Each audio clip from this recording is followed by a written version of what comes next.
Hello friends, तर मी सरू. तर आज चला आपण एका नवीन टॉपिकवर बोलू. तर आज आपण बोलणार आहोत एका नवीन टॉपिक होतं, त्याचं नाव लाईफ, आयुष्य. माणसाचं आयुष्य किती अनएक्सेप्टेबल झालेलं आहे तुम्हाला तर माहीतच आहे. आज कधी काय घडल, कुणासोबत घडल, कसं घडल याचा काहीही भरवसा नाही. तर असंच एके दिवशी मी मोबाईल स्क्रोल, संध्याकाळी जेवण झाल्यानंतर व्हॉट्सअप उघडून बसले आणि बघते तर काय, माझी एक क्लोज फ्रेंड, तिला सगळेजण भावपूर्ण श्रद्धांजली अर्पण करत आ गई ट्रेन भावपूर्ण श्रद्धांजली अर्पण करत होते. मी बघून खरंच खूप शॉक झाले की 2 दिवसांना अगोदर मी त्या मुलीला 1 तास गप्पा मारत होते फोनवर. कसं आम्ही हँडिकॅप स्कूलमध्ये होतो, हँडिकॅप कॉलेजमध्ये होतो, हँडिकॅप हॉस्टेलमध्येच राहिलो. त्याच्यामुळे आमचे क्लोज फ्रेंड खूप दूर दूरच असतात. त्याच्यामुळं तर तिला मी खूप वेळ गप्पा मारल्या. ती बोलली की मी येणार आहे लातूर, असं तसं बोलली आणि खूप 1 तास गप्पा मारलो आणि 2-4 दिवसात ती एक्सपायर झाली मग.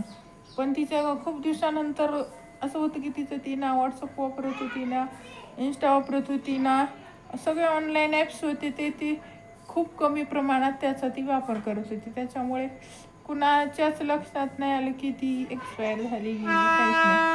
आणि कसं असते, आपल्याकडे जर ॲप आहेत तर त्याचा फायदा माणसानं घेतला पाहिजे. व्हॉट्सअप कधीतरी दिवसातून एक वेळेस उघडून बघितलं, कधीतरी ऑनलाईन गेलं तरी आपण कसे आहोत काय नाही याचं ठाव ठिकाणा तरी कमीत कमी आपल्या माणसापर्यंत जातं. पण माझी ती मैत्रीण ऑनलाईन राहायची, ना व्हॉट्सअप बघायची, ना इंस्टा बघायची. त्याच्यामुळं ती फक्त कॉलवरच कधीतरी बोलायची. त्यात ती मॅरिड होती, मुलगा होता छोटासा, त्यामुळे बिजी पण असायची. तरी पण आम्ही खूप गप्पा मारल्या, 1 तास गप्पा मारल्या. आणि मी बघते तर काय, अचानक एके दिवशी भावपूर्ण श्रद्धांजली, 1 तास हसू हसू गप्पा मारल्या त्या मुलीशी. ती मुलगी अचानक अशी कशी गेली याचा मला प्रश्न पडला. मी सगळ्यांना विचारत होती की काय झालं काय झालं. ग्रुपवर होती ना आमचा, खरं तर खूप वर्षापासून कॉन्टॅक्टच नव्हता कॉलेज सुटल्यापासून. पण अचानक मुलांनी एक जुना ग्रुप बनवला. आता ती प्रथा निघाली, जुना ग्रुप क्लासमेट्सचा ग्रुप बनवायची तसं बनवलं. त्याच्यामुळं आम्ही संपर्कात आलो.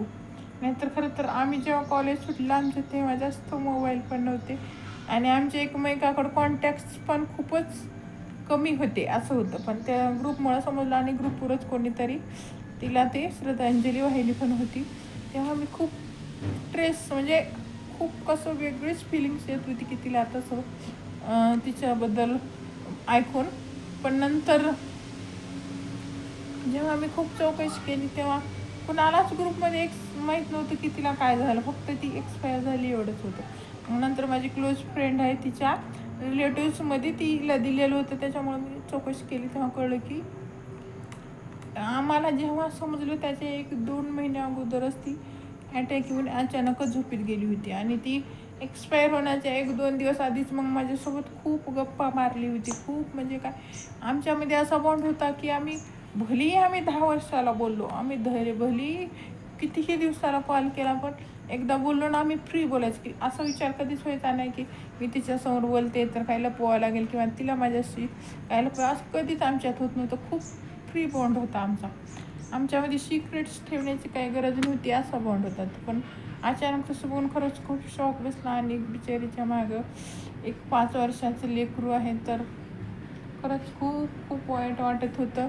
आणि खरं तर तिला जाऊन एवढे दिवस झाले आणि मी ब्लॉग आत्ता शेअर करते याचं कारण असं की आज पण जेव्हा मी माझ्या भाच्या आहेत, छोट्या नाहीत आता, मोठ्या माझ्या फ्रेंड्स सारख्या झाल्यात. एक 6वीला आणि एक 9वीला आहे. तर त्यांच्यासोबत माझे स्कूल कॉलेजचे किस्से शेअर करत असताना सतत तिचं नाव काढत असते. तिचं नाव खरं तर टीसीला दमयंती असं होतं आणि ती सर्वांना म्हणायची मला वैशू म्हणा, मला वैशू म्हणा, माझं नाव वैष्णवी असं म्हणायची. आणि मी मात्र तिला कधी वैष्णवी नाही म्हणायचं, मी तिला दमे म्हणायचं. तर ती म्हणायची सरे मला दमे म्हणू नको ना, नाहीतर माझ्या आजीचं नाव आहे, माझी आजी लागते बघा, असं काहीतरी म्हणायची उद्या तुझ्या आजीला माझ्यापाशी येऊन लागू दे. आणि मी तिला मुद्दाम डोचू दमे दमे दमे दमे असंच म्हणायचं. आणि शेवटी काय तर माणूस हा जातो आणि फक्त माणसाच्या आठवणी माणसाच्या आयुष्यात राहतात. लाईफ अशीच होऊन बसली. आजकाल खूप खूप केसेस ऐकण्यास येतात. अचानकच काहीतरी होतं आणि माणूस क्षणाचा मेहमान झाल्यासारखी गोष्ट झाली. काय असतं ते पानावर पावसाचे दव पडलेले असतात आणि क्षणात गायब होत असतं तसं माणसाचं आजकाल आयुष्य पण माणसाचं तसंच झालेलं आहे. कधी काय होईल, कधी माणसाचा शेवटचा क्षण असेल, आयुष्याचा खरंच माणसाचा काहीच भरोसा राहिलेला नाही. तर फक्त इतकंच सांगायची की बघा, तुम्ही रोज व्हॉट्सअप उघडा, इंस्टा उघडा, कुठून कुठून आज माणूस एवढा तज्ञ वैज्ञानिक ही गोष्टीत पुढे गेला आहे की आपण इंस्टा उघडतो आणि देशातच काय विदेशात पण घडणाऱ्या गोष्टींचा आपल्यापर्यंत लगेच सगळ्या सगळ्या गोष्टी आपल्याला समजतात. पण किती जरी विज्ञान पुढे गेलं तर माणसाचे आयुष्य क्षणभंगूर आहे हेच खरं तर सगळ्यात मोठं सत्य आहे. आणि हे सत्य, जसं जन्म अटळ आहे तसं मृत्यू अटळ आहेच, पण जेव्हा जायला पाहिजे माणूस तेव्हा गेलं तर थोडंच कसं माणसालाही चांगलं वाटतं की वयानुसार झालेल्या गोष्टी केव्हाही चांगलं वाटतं. आज माझी मैत्रीण गेली पण तिचा 5 वर्षाचा मुलगा मागे आहे. तर खरं तर एका लेकराला तिची आईची माया फक्त ती आईच देऊ शकते. तिची आईची आणि बापाची जगात कुणीच घेऊ शकत नाही. हे खूप मोठं सत्य आहे. किती जरी मग कुणी प्रेम दिलं तरी तिच्या इतकं आईचं प्रेम कुणीच त्या लेकराला देऊ शकणार नाही. आणि हे पण सर्वात मोठं सत्य आहे. पण माणसानं